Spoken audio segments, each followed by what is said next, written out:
Hello and welcome to an out of schedule upload. As a heads up, I'm visiting the family and don't have my usual microphone with me, so the sound quality will be a bit worse, but I hope you can bear with me. Today, instead of looking at the history of Eternal like I usually do, I want to talk about the 25 newly released cards from the separate Ray expansion.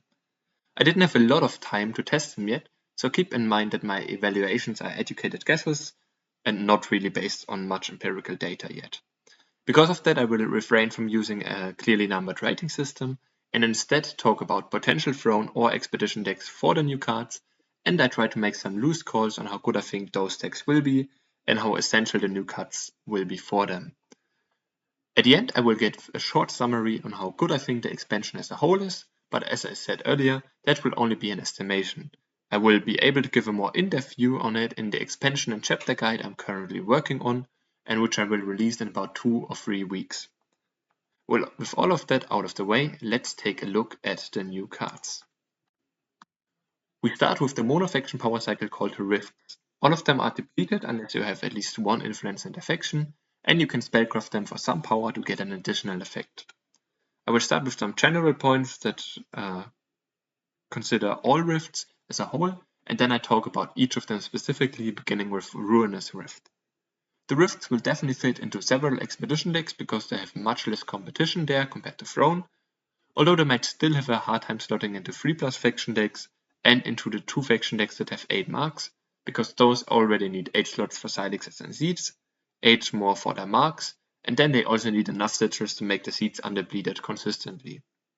That still leaves a few slots for some other power cards, especially enlisted also play cards like Seek Power, because those need to play fewer sigil for their Seeds. And the Rift seem like the best option for those spots in most faction pairs.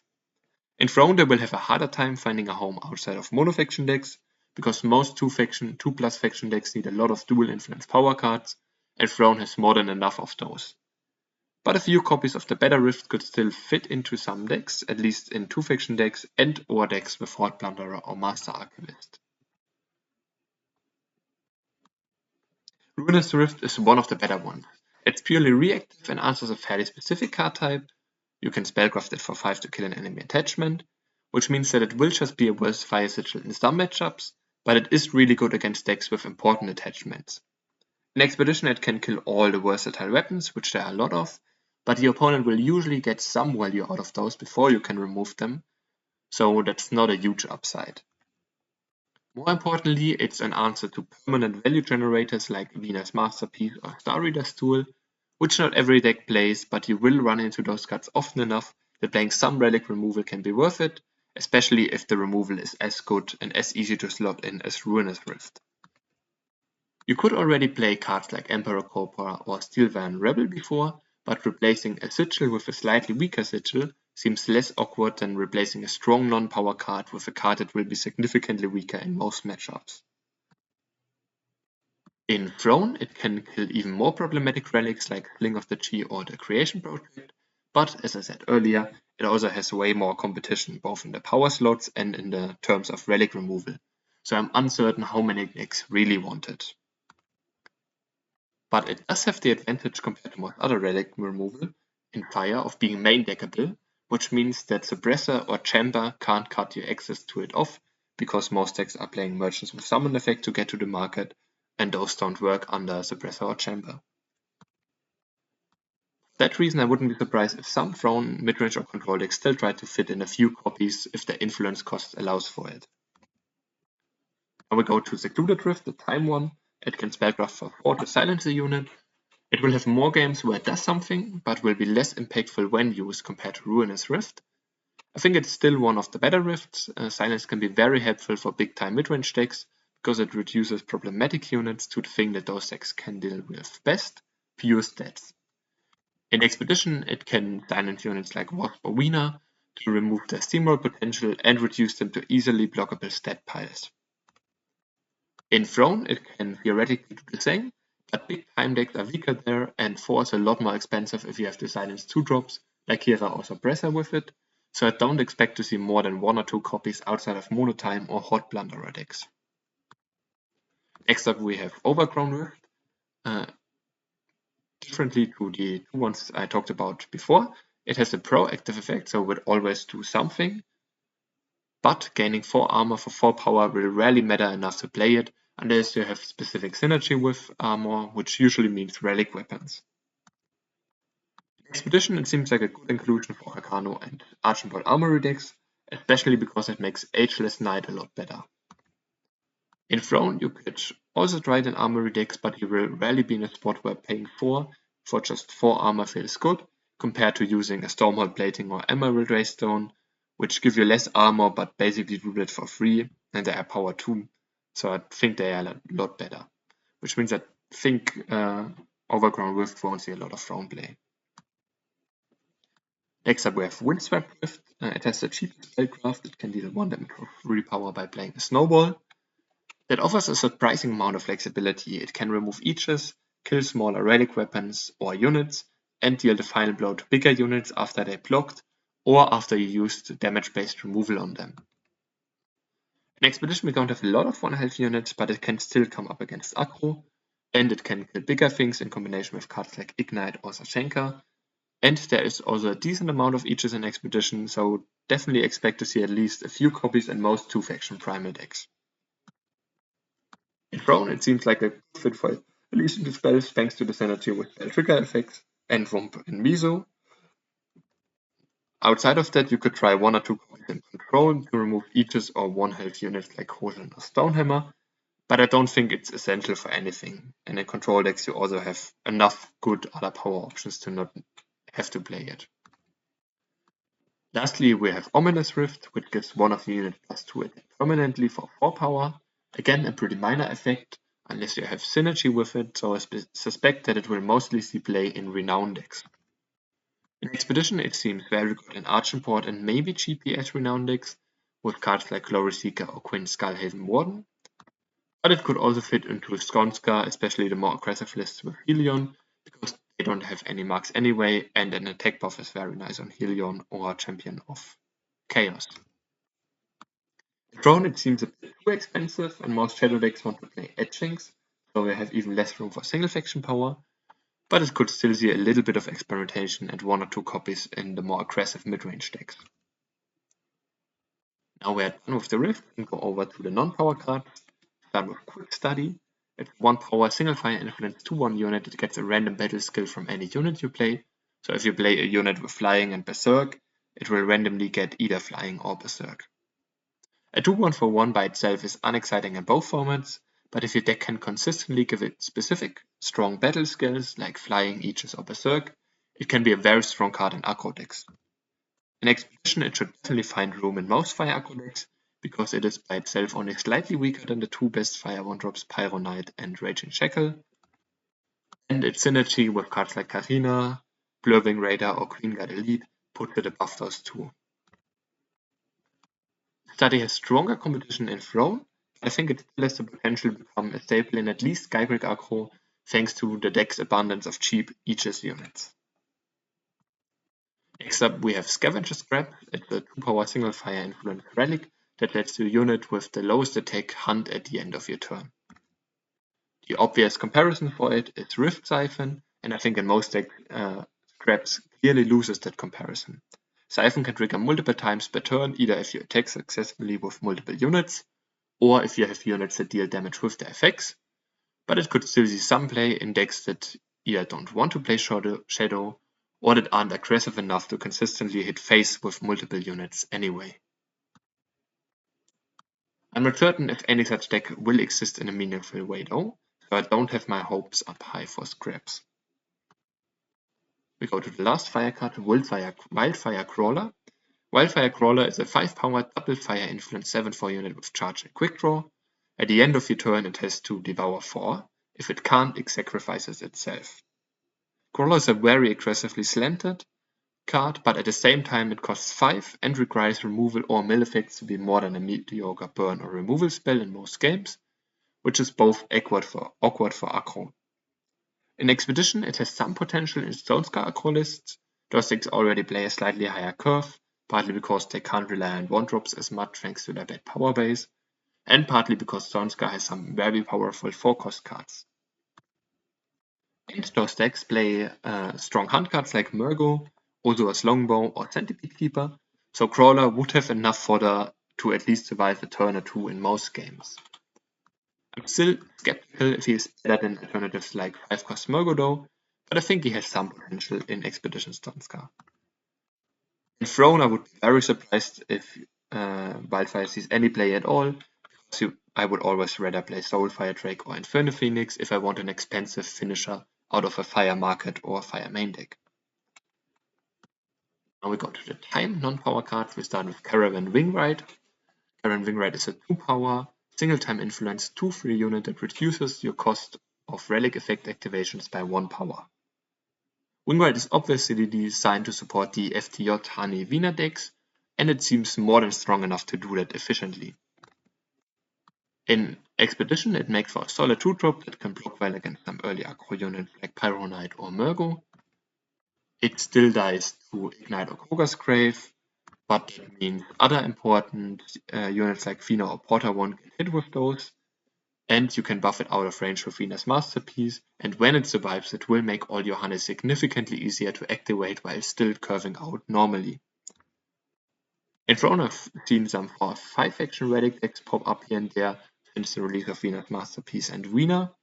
Wingride should fit into those as well, even though they don't really add many relics with activation cost, just because the buff to Honeys and Wiener's Masterpiece is so good. Next up we have Embargo Runner. It's a 4-power double-time influence 4/5 unit that plays a relic with cost 3 or less from your void when it attacks. In Expedition, a 4/5 for 4 with strong upside if it survives seems solid in honey decks on first glance, but even though Expedition has less efficient removal than Throne, it still has a few spells that can kill Runner immediately for less power. Additionally, the abundance of big time midrange decks with difficult to attack into units like Wasp or Sky Splitter makes it harder to get value out of Runner, which makes me a bit skeptical if honey decks really want to make room for it. In Throne, I'm very certain that Runner isn't good enough unless I'm overlooking a wild combo there, which is possible. Next we have Nom Nom Seas, a 5-power double-time influence spell that discards your hand, draws 5 cards, and sets your health to 15.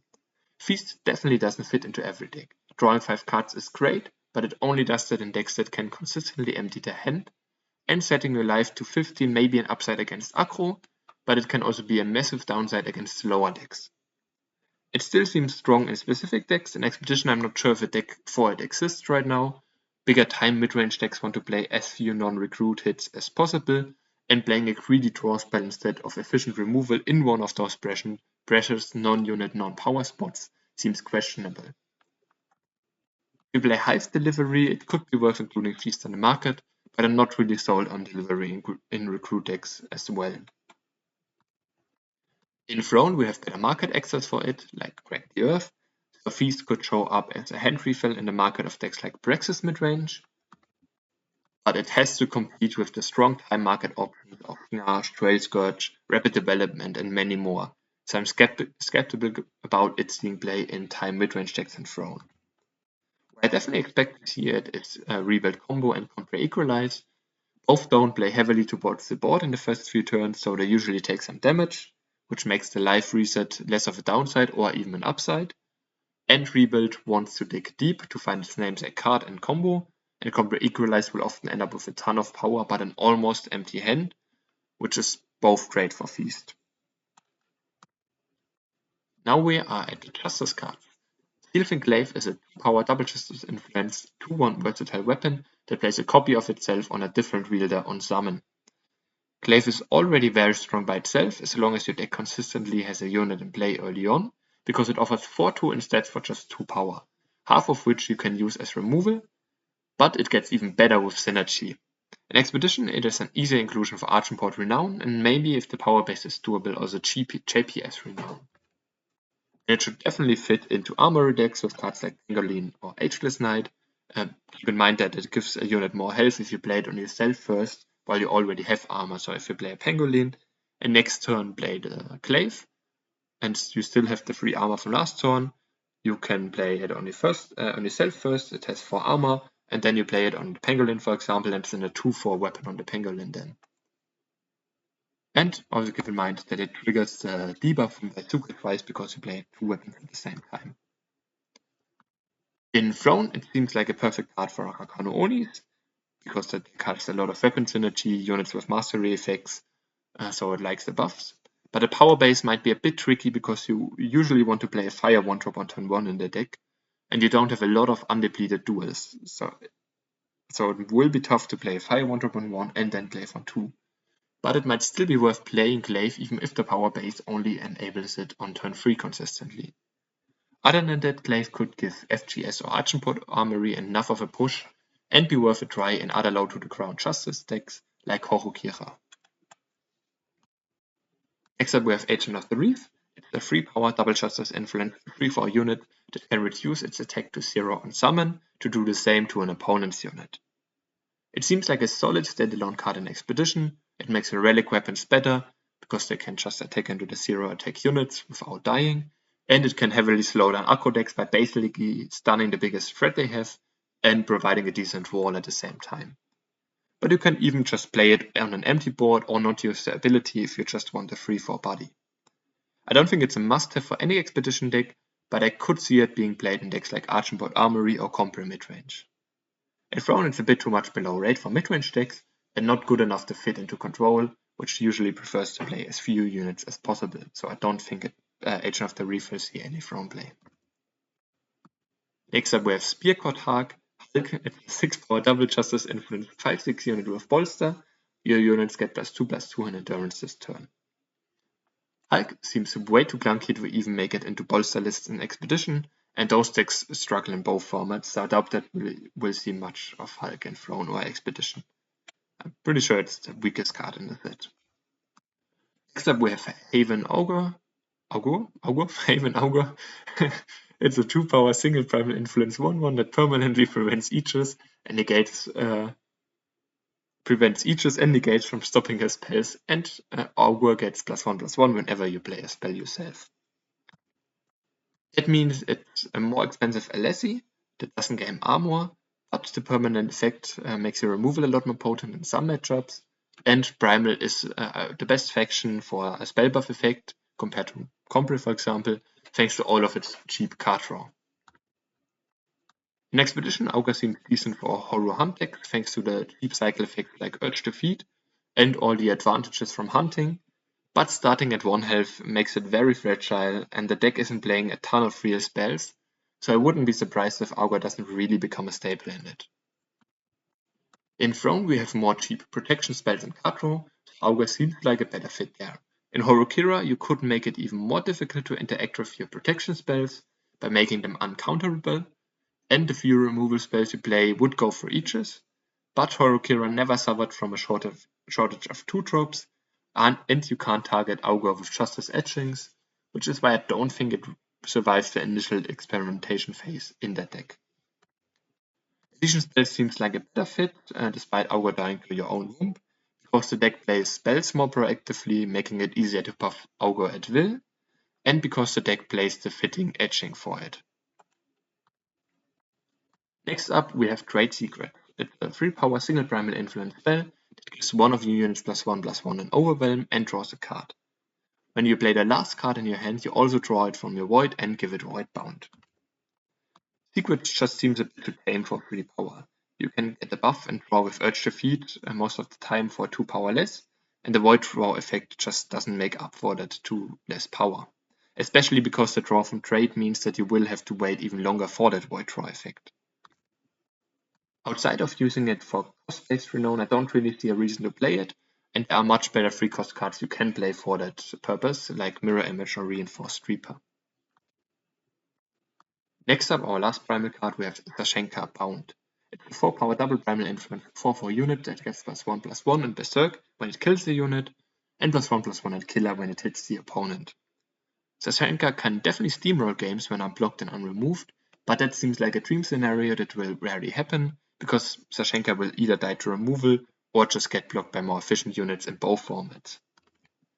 You can try to force the steamroll by giving Sashenka Killer and Overwhelm with Savagery, but that means you are using a 2-card combo that loses very hard to fast speed removal, just for a slow value engine that can still get killed any turn, and that is still not able to run over a Sky Splitter that hunted 2 non-power. Now we're at the Shadow cards. We start with Misleading Guide. It's a power single shadow influence 2/2 unit that can sacrifice a unit that hit the opponent this turn to summon a 5/5 beast once per turn. Guide seems a bit mediocre in Expedition because the format is missing cheap units that can consistently hit face on turn 3 or 4 that you also want to sacrifice. But in Throne you can go wide easier and you have premium sacrifice fodder, so Guide will be great there. You can either use cheap flyers, in the best case ones you can summon repeatedly, like the Cloud Connect from Mother of Skies, or you can use small tokens like Renazin Drone or Crack the Earth that you force through with removal or plain ace-base attacks to get a big unit that can immediately block for just 3 power total. If you get to that point, it forces your opponent to a tough spot because they have to remove both the 5/5 and Misleading Guide very fast, which can be tough on turn 3. I definitely expect to see some token brews with Guide, maybe even some new creations that we haven't really seen before, like TPS Mother of Skies, or that we haven't seen in a long time, like FTS tokens. Next card is Poison the Well. It's a 3-power single shadow influence fast spell that kills an enemy unit that was summoned this turn and then draws a treasure trove. If your opponent played more than 1 unit this turn, it also costs 2 less. Poison seems like a neat counter to Recruit, but even with it being specifically designed to counter that, it doesn't really do enough because you end up with a 1-for-1 exchange in terms of card advantage. Both players basically lose a card and gain a card, but your opponent usually has one of those, has the card they gained already in play because of Recruit, while you still have to pay 2 for the trove first and then play that card for a really even trade. Despite that, I could still see Poison in some Expedition decks, either in the delivery market of midrange or the main deck of control decks, but I don't think it's a smash hit. In Throne it seems even worse because there's better removal around, but it could maybe make an appearance in Condemn markets, which can grab it if the cost reduction was triggered a turn, or in the delivery markets. Next up we have Spider Rider. It's a 3-power double shadow influence 2/2 unit that summons a 1/1 deadly spider on Entomb, or 2 more if you triggered its Renown before. Without a Renown ability, Spider Rider is a bit weak, even for Expedition, but in decks that can consistently trigger that ability, it seems like a strong card. And keep in mind that sacrifice spells that target a rider still trigger it, so you can devour it, for example, and still get 3 spiders out of it. In Expedition, you can buff it with the new Shadow Rift or any versatile weapon to set up a good blocker or to force the opponent to block or otherwise kill it at some point to then get 3 strong blockers that can easily stall big-time units like War Rider or Sky Splitter. It makes it a strong consideration for most Shadow midrange decks, especially Archibald and Stonescar because they have the best buff options. In Throne it seems a little bit too slow in most decks, but it could be neat sacrifice fodder in token decks that play cards like Devour or Display of Menace. Now we reached the dual faction cards. First up we have Shizue, a 4-power single fire and single justice influence 4/4 unit that gains a random battle skill on summon and then gives the unit +1/+1 if you have at least 5 different battle skills among all your units. A 4/4 with a random skill is not playable in either format, so we need a deck that can consistently set up Shizue's board card buff on curve, which seems pretty difficult. The best way in either format is to play Queen Guard Elite on turn 3, which has 4 battle skills on your turn, flying, nomad, charge, endurance. So as long as Shizue doesn't get one of those 4 skills at random, you get a buff, but that dream scenario won't come up often enough for Shizue to be worth including, and all other setups seem too convoluted and easily disruptible to me. Now we have Execution Pit. It's a 2-power single fire and single shadow influence relic. It kills an enemy unit, but returns that unit when it dies. But you can pay 4 to devour 4 and gain 4 health, which means you can try to basically devour that unit from the opponent's void, which means it won't be resummoned when Execution Pit dies. Pit seems strong enough to see Expedition play without much synergy, although it definitely gets better if you add a few more Devour cards to make it less likely to backfire against relic removal. But with the low amount of efficient and flexible removal in Expedition, and the short list of playable main deck relic removal, it should become a staple in any deck that plays Fire and Shadow there. In Throne it has more competition, efficient removal like Open Contract or Dangerous Gambit, but it still seems like a decent option for Stonescar aggro and midrange decks. And an excellent option in decks that also have relic synergy like Red Cage, or ways to bounce and reuse it like Pause for Reflection. Next up we have Lipper Frogs of 4 at 5 power single time and Primal Influence 4 unit that can transform up to 3 units into 3/3 frogs on summon, and that gives all your frogs flying permanently. Lipper seems good enough to splash Primal in Praxis midrange and Expedition again, because it can reduce problematic threats down to small frogs, which are blockable for Lipper itself, and or make some flyers to win in board stalls, in the best case by transforming small units that wouldn't have done much anyway. And as unit-based removal, Lipper also has the upside of being recruitable with Patrice or Boar Rider, compared to spell-based removal. In Throne, a 5-drop has to be exceptionally strong to see play these days, but I think Lipper still has a chance either as a market card for Crack the Earth markets, in decks with enough tokens to transform, like the one from Crack the Earth itself, or just in the main deck of Elysian Transform decks, which still seem like rogue tier at best, but they get a good boost with Lipper. Next up we have Interference from Beyond. It's a 3 power single time and single shadow influence fast spell that summons a 1/1 wisps and makes your units unkillable this turn. Interference seems good on paper, but I'm not really sure if there's an Expedition deck that really wants it. Expedition is less heavy on board wipes than Throne, so the protection isn't worth quite as much, and you need to be able to hold up 3 power, which can be tough in something like Scene and midrange.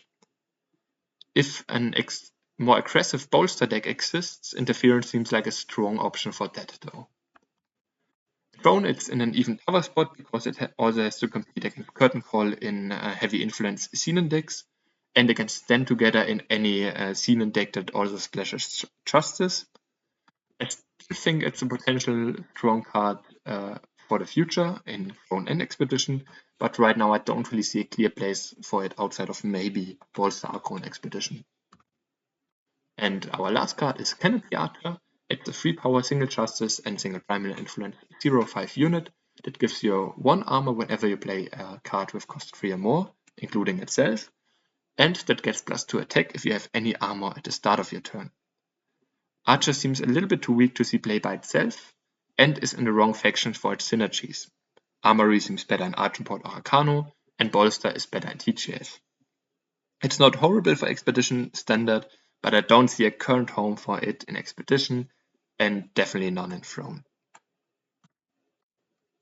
Those were my thoughts on the 25 new cards from Separate Ways.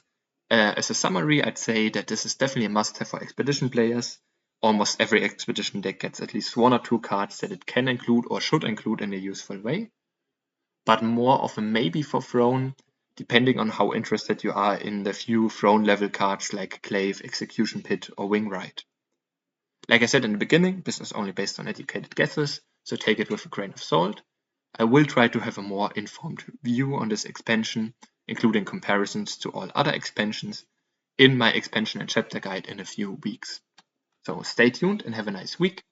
Thanks everyone for tuning in.